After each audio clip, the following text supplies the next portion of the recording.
Hello viewers, আমরা এসেছি এখন এই যে আলুটিলা পর্বত খাগড়াছড়ি, একটা দেখার মতো স্পট। সাজেক গিয়েছিলাম, সেখান থেকে এসেছি। সাজেক যারা ঘুরতে আসবেন তারা এই এক সাথে স্পটগুলো ঘুরে যেতে পারেন। এই যে এখান থেকে মূলত এই যে খাগড়াছড়ি শহরটা একদম এই জুম করে দেখানোর চেষ্টা করছি আপনাদের। যে খাগড়াছড়ি শহরটা এখান থেকে একদম ছবির মতো ভেসে উঠছে, ছবির মতো ভেসে উঠছে খাগড়াছড়ি শহরটা দূরে। এই যে জুম করে দেখানোর চেষ্টা করতেছি সেখান থেকে। আচ্ছা, খাগড়াছড়ি থেকে এই স্পটটা কত দূরে?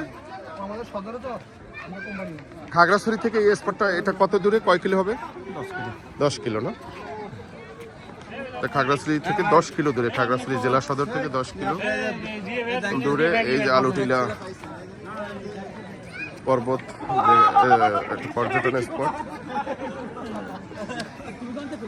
আমাদের সাথে লোকজন আরো সামনে এগিয়ে গেছে, তো সেদিকে যাওয়ার চেষ্টা করতেছি, সাথে আপনারা থাকুন। এখানে একটা ঝুলন্ত ব্রিজের মতো আছে, দেখতে অনেক সুন্দর। এই গোল ঘর অত্যন্ত সুন্দর দূরের থেকে, এই যে জুম করে দেখালাম।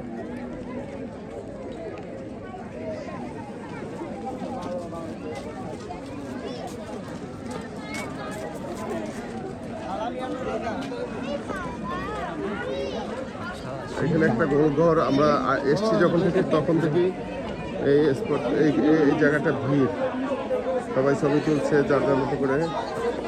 এই যে ভিড় আর ভিড়।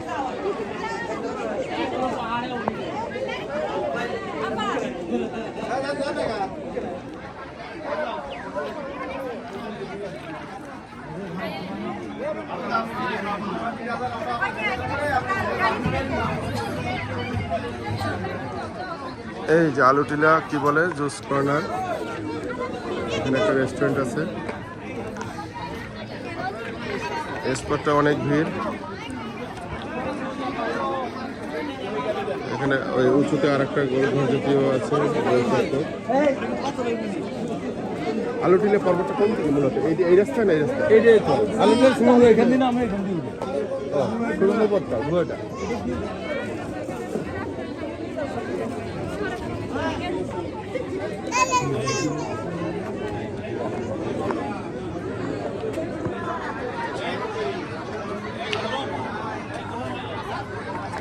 নিয়ে যাচ্ছি আপনাদেরকে আলুটিলা